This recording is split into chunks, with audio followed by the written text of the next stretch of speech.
최근에 일어났던 자연재해들을 기억하시나요? 2018년 한반도의 폭염, 2020년 50일 동안 내린 비, 텍사스의 기록적인 한파, 6개월간 지속된 호주 산불 등 대표적인 것만 모아도 이렇게나 많습니다. 더 이상 지구온난화는 동식물이 죽고 사는 문제가 아닌 인류의 생존과 연결되어 있습니다. 보통 지구온난화라고 하면 북극의 빙하가 녹으면서 북극곰이나 바다 표범이 살집이 없어지는 문제라고 인식하고 있습니다. 하지만 지구온난화는 우리의 삶과 생존의 문제입니다. 북극의 빙하가 녹아내리면 해수면이 상승하여 2050년에는 우리가 잘 알고 있는 베트남 호찌민, 중국 상하이, 캐나다 밴쿠버 등의 전 세계 주요 도시들이 물에 잠기게 됩니다. 그리고 바닷물의 온도는 태풍의 위력을 결정짓는 결정적인 요소인데, 지구온난화로 인해 바닷물의 온도가 높아져 수증기로 인한 상승기류가 더 많이 만들어지고, 이 상승기류 때문에 태풍과 같은 자연재해들이 더 많이, 더 크게 발생합니다. 그리고 대기 중에 이산화탄소가 증가할수록 바다에 이산화탄소가 더 많이 녹아들어가 바닷물이 상승화되고 있습니다. 이 때문에 산성에 약한 갑각류와 조개류들은 껍데기를 만들기 힘들 뿐만 아니라 만들어도 단단해지지 않습니다. 바다가 점점 더 산성화될수록 우리는 바다에서 조개와 게 등을 보기 힘들어질 것입니다. 우리가 편의를 추구하며 마구 배출한 이산화탄소가 대기 중에 쌓이면서 점점 지구의 온도가 올라가 지구온난화가 발생하고, 그로 인해 기후가 변화합니다. 기후는 특정 지역에서 되풀이되는 일정 기간의 평균적인 기상 상황인데, 그 기후가 변화를 겪고 있다는 뜻입니다. 지금 일어나고 있는 기후변화는 폭염이나 한파, 홍수와 가뭄 같은 이상기후가 점점 크게 또 자주 발생하는 것입니다. 이 기후변화를 우리는 위기로 인식하여 기후위기라는 단어를 쓰고 있습니다. 기후위기는 더 이상 먼 곳의 문제가 아닌 코앞에 닥친 우리의 생존 문제입니다. 저희는 기후위기의 심각성을 느꼈고, 이 문제를 근본적으로 해결할 수 있는 방법을 찾고 행동할 계획입니다. 우리는 지속 가능한 모임 첫 시간에 각자 지나온 시간과 앞으로의 위시리스트를 담은 타임라인을 그렸습니다. 팀원들 모두 지속 가능한 지구에서 살아온 시간을 되돌아보고 앞으로 지속 가능한 지구에서의 삶을 기대하는 마음으로 활동에 임했는데요. 이 영상에서는 우리 지속 가능한 팀원 중 한 명인 K군의 타임라인을 통해 기후위기가 진행되고 있는 지구에서 사는 우리가 환경에 얼만큼 영향을 받고 어느 지점에 위치하고 있는지 소개해드리려고 합니다. 먼저 올해인 2021년에 K군은 고등학교에 입학하였고 2030년까지 대학교에 입학하고 군대에 다녀온 다음 대학교 졸업을 목표하고 있습니다. 반면 기후위기가 지금과 같이 혹은 가속화되어 더 빠르게 진행된다면 당장 올해에는 북극 영구 동토의 해빙이 가속화되고 아프리카 지역의 2억 5천만 인구가 물 부족 위기에 직면하게 될 것입니다. 이어 2022년에서 23년 사이에는 전 세계의 물 수요량이 공급량을 40% 격차로 추월하게 될 것이며, K군이 군대에서 생활할 2025년에는 기후변화에 따른 분쟁이 일어날지도 모릅니다. 또한 이상기후로 인해 동식물들과 인간의 생활 영역 간의 경계가 무너지면서 현재 코로나19와 같은 어쩌면 더 강력한 바이러스가 창궐할 수 있습니다. 다음은 K군의 2040년도부터 2050년도까지의 위시리스트입니다.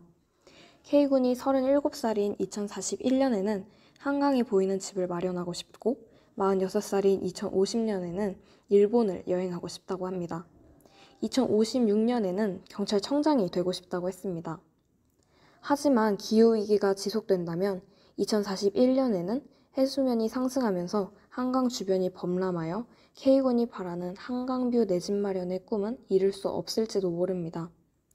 2050년 또한 해수면 상승이 계속되면 일본과 호치민, 상하이 등 국가별 주요 도시들의 수몰 현상이 나타납니다. 마찬가지로 K군의 일본 여행은 계획했던 2050년에 이루어지지 못할 수 있습니다. 경찰청장이 되고 싶다던 2056년에는 지구의 평균 온도가 3도나 상승할 것으로 예상됩니다. 이어서 2060년도부터 2090년도입니다. K군이 60세인 2064년에 국회의원 선거에 출마해 2080년까지 국회의원으로 정치활동을 하다가 2090년에는 휴양지로 이민을 가서 편안한 노후 생활을 꿈꾼다고 합니다. 그렇지만 기후위기가 계속 진행된다면 K군이 국회의원이 되어 있을 때에는 폭염으로 전 세계 25만 인구가 사망하고 물 부족 위기에 직면합니다. 그리고 태평양 연안의 최저기온이 2000년대 당시 최고기온보다 상승하며 전 세계 식량을 책임지는 지역이 영구적 가뭄에 돌입하면서 식량 공급의 문제도 발생할 것으로 보입니다.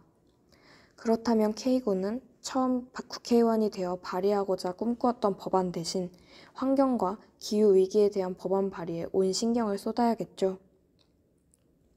휴양지에서의 편안하고 여유로운 생활을 원한 2090년에는 세계보건기구에서 안전 등급을 매긴 공기를 못 마시는 인구가 20억 명을 육박하게 되면서 점점 우리가 살아갈 삶의 터전이 사라져감을 더 적나라하게 느낄 수 있겠습니다. 하지만 우리에겐 아직 기회가 남아 있습니다. 바로 2050년까지 목표한 넷제로, 즉 탄소 중립을 달성하면 말이죠. 넷제로란 온실가스의 배출량과 흡수량을 같도록 만들어서 저희 팀은 온실가스를 본격적인 제로 활동을 상태로 시작하기 유지하는 앞서 것을 말합니다. 현재 기후위기에 대한 심각성과 정확한 사실을 알기 위해 책을 읽고 나누는 시간을 가졌습니다. 그래서 기후위기 더 늦기 전에 더 멀어지기 전에 두 번째 지구는 없다. 빌 게이츠 기후 재앙을 피하는 법, 지구를 빼앗지 마, 그레타 툰베리와 함께하는 기후행동, 포세이돈의 분노, 파란 하늘 빨간 지구를 읽었습니다. 두 번째 지구는 없다에서 다음과 같은 이야기가 나왔습니다. 지구 평균 온도가 1도 상승하면 북극의 얼음이 녹는 속도가 빨라져 북극곰이 멸종 위기에 놓인다고 합니다. 2도 올라가면 그린란드 전체가 녹아 마이애미, 맨해튼이 물에 잠기고 열사병으로 사망하는 환자들이 수십만 명으로 늘어납니다. 3도 오르면 지구의 폐 아마존이 사라지고 4도 오르면 높아진 해수면 상승으로 인해 뉴욕이 물에 잠깁니다. 5도 이상 오르면 정글이 모두 불타고 가뭄과 홍수로 인해 거주 가능한 지역이 얼마 남지 않게 되며 6도까지 오르면 생물의 95%가 멸종하게 됩니다. 이 부분이 기억에 남고 충격적이었는데 지금까지는 몰랐던 사실이었기 때문입니다. 그리고 1도의 변화가 이렇게 클 줄 몰라서 더 놀랐습니다. 포세이돈의 분노를 읽으면 바다가 산성화가 된다면 어떤 일이 벌어질지 공부해보고 싶다고 생각했습니다. 이 책들을 읽으며 몰랐던 문제들을 알게 되었고 경각심이 생겼습니다. 그리고 이 문제들에 대해 더 알고 싶어져서 뜻깊었던 시간이었습니다. 지속가능한 프로젝트에서 지속가능함과 기후위기에 대해 인터넷과 책으로 공부를 했습니다. 공부를 하면서 재활용과는 다른 새로운 물건을 만들어 사용하는 재활용, 업사이클링에 대해 무엇인지 알고 배우기 위하여 재활용 플라자를 가기로 했습니다. 재활용 플라자를 가기 전에는 재활용에 대해서는 알고 있었지만 재활용에 대해서는 잘 몰랐었는데 이번에 재활용 플라자를 방문하고 설명을 들으며 재활용에 대해 알게 되었습니다. 재활용 플라자를 둘러보면서 쓰레기들을 새롭게 바꿔도 결국 쓰레기밖에 더 드냐라고 회의적이게 생각했는데 새롭게 디자인된 작품들이 생활 속에서 필수품으로 바뀌거나 예쁜 장식품으로 바뀌었다는 설명을 들으면서 쓰레기를 더 이상 쓰레기가 아니게 하는 디자인의 힘이 중요하다는 생각이 들었습니다. 재활용 플라자를 둘러보며 쓰레기가 쓰레기로 보이는 것이 아니라 새로운 상품이나 작품을 만들어낼 수 있는 재료나 자원으로 보이게 되었습니다. 또 실제로 작품 활동을 하고 계신 작가님들의 손에서 버려졌던 것들이 새롭게 재탄생하는 것을 보고 우리도 지속가능한 제품을 만들고 기획해보고 싶다는 마음이 들기도 했습니다. 재활용 플라자 안에 있던 사진전이 특히 기억에 남는데 여러가지 종류의 쓰레기들이 바다나 땅, 개발도상국에 마구 버려지고 그 쓰레기들을 먹이로 착각한 동물들이 먹고 있는 장면과 쓰레기 더미에 파묻혀 살고 있는 사람들의 사진이 정말 충격적이었습니다. 그래서 플라스틱이나 비닐로 만들어진 쉽게 분해되거나 없어지지 않는 포장들을 무분별하게 사용하는 것에 대해 걱정과 고민이 들었습니다. 도슨트 선생님이 친절하게 재활용 플라자에 대해 소개해 주셨는데 그때는 질문하지는 못했지만 앞으로 재활용 플라자의 활동 계획이나 방향성 등이 궁금해졌습니다. 지금은 코로나 때문에 판매나 캠페인 등을 열기가 어렵다고 하셔서 코로나가 조금 잠잠해지거나 끝난다면 활기찬 모습의 재활용 플라자도 방문해보고 싶습니다. 재활용 플라자 활동과 함께 에너지와 적정 기술에 대한 공부도 필요하다는 생각이 들어 관악구에 있는 도시재생지원센터에 방문해서 교육을 받았습니다. 지금까지 배웠던 내용과 비슷한 기후위기에 대한 교육을 받았는데 잘 정리되지 않았던 내용들이 교육을 들으며 알고 있는 것과 모르고 있는 것을 정확하게 파악하고 헷갈렸던 것을 다시 이해할 수 있는 시간이었습니다. 체험 활동으로는 LED 스탠드 만들기와 솜사탕 만들기 두 가지를 진행했습니다. LED 스탠드 만들기는 직접 내 손으로 전선을 연결하고 나사를 조이며 내가 사용할 전기와 물건을 스스로 만들어보는 경험을 통해 계속해서 소비하는 것에 의존하지 않고 자립해야 한다는 것을 배우고, 솜사탕 만들기는 자전거 발전기를 이용해 솜사탕 기계를 작동시켜 솜사탕을 만들었습니다. 자전거 발전기를 돌려 전기를 손수 만들어 보며 우리는 버튼만 누르면 불이 켜지고 전기를 사용할 수 있지만 원래는 쉽지 않은 과정을 거쳐 만들어지기 때문에 결코 마구 낭비해도 되는 것이 아니라는 것을 몸소 느끼는 시간이었습니다. 도시재생센터에서의 교육은 전기와 에너지가 소중하다는 것을 다시 한번 인식하고 상기시키는 시간이었습니다. 하지만 아쉬웠던 점은 교육 내용이 조금 1차원적이지 않았나 하는 생각이 들었습니다. 우리는 지금 에너지 사용과 공급 체제, 그렇다면 친환경 에너지와 적정 기술을 어떻게 대입시킬 수 있는지를 묻고, 녹색 도시란, 지속 가능한 도시의 모습이란 무엇인지, 어떻게 에너지 자립을 할 수 있는지를 찾고 싶었는데, 교육에서는 불을 잘 끄자, 분리배출을 잘하자와 같은 개인적인 노력을 강조하고 있어서 아쉬웠습니다. 그리고 교육에서 주고자 하는 메시지보다는 그저 지금 편리하게 살고 있는 것에 감사해야 한다는 메시지가 더 강하게 전달되어서 개선이 필요하지 않을까라는 이야기도 나왔습니다. 프로젝트를 시작한 지 한 달이 되어가던 날, 저희는 프로젝트에 대해 터놓고 이야기하는 시간을 가졌습니다. 프로젝트에서 느꼈던 힘든 점 등을 나누고 가치 해결 방법을 강구하는 과정을 통해 저희는 묵은 시간을 털어내고 함께 보낼 새로운 시간들을 기대할 수 있었습니다.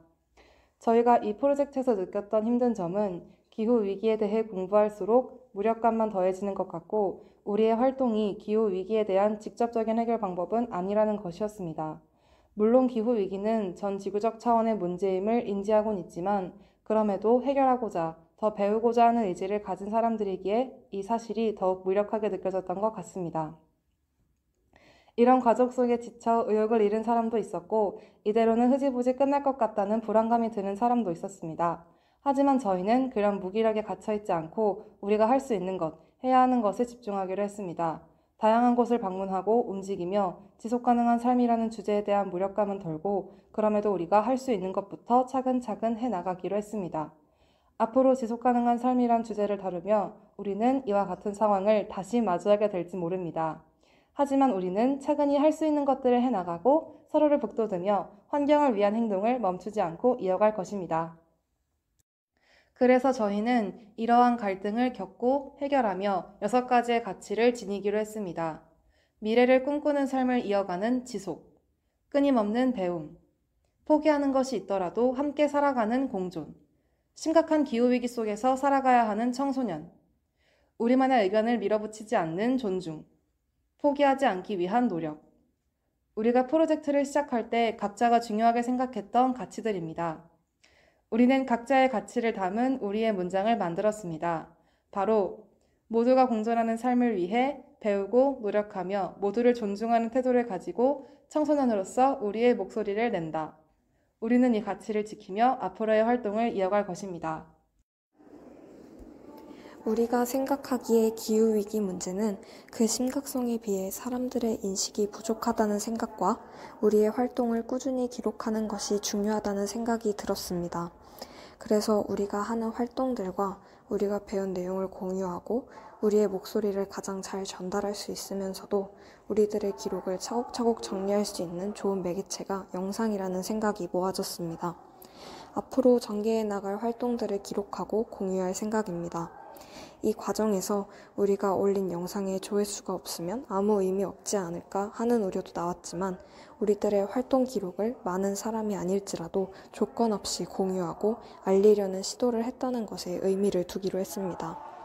우리의 활동을 영상으로 기록하고 그것을 공유하는 것 또한 우리가 할 수 있는 비상행동이자 목소리를 내는 경험이 될 수 있을 것이라고 생각합니다. 계속해서 말했듯이 기후변화 문제는 우리의 생존 문제입니다. 지속 가능이라는 키워드는 이런 의미를 담고 있는 것입니다. 우리의 삶이, 일상이 지속 가능하기를, 모든 생명이 지속 가능하기를 말입니다. 하지만 지속 가능이라는 키워드가 환경에만 적용되는 것이 아니라 우리가 살아가고 있는 이 사회도 정치도 지속 가능해야 한다는 것이 우리가 공부하고 배우며 느낀 것입니다. 우리가 회색산업 배척을 이야기할 때 그것으로 인해 일자리를 잃을 사람들을 고려해야 하고 과소비와 음식물 쓰레기 문제를 이야기할 때는 기아와 빈곤 문제를 빼놓을 수 없습니다. 사회 시스템이 우리의 인식이 완전히 바뀌어야 한다는 이야기입니다. 그저 분리배출을 잘하고 전기차를 탄다고 해서 해결되지 않으며 모든 방면에서 지속 가능한 사회를 강구하고 기획해야 합니다. 실현 가능한 지속 가능 사회는 그다지 쉽지 않습니다. 다른 이들을, 소외된 이들을 배려하고 존중하지 않고는 지속 가능이 절대 현실로 실현될 수 없습니다.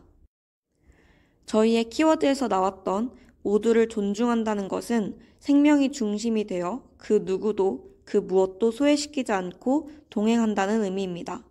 이러한 변화를 위해 우리는 고민하고 행동하고 또 끊임없이 배워야 합니다.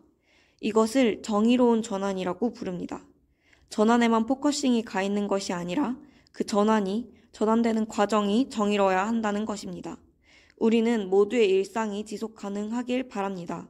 그저 일상뿐만이 아닌 일상 속의 행복이, 웃음이 지속 가능하기 위해 우리는 행동할 것입니다.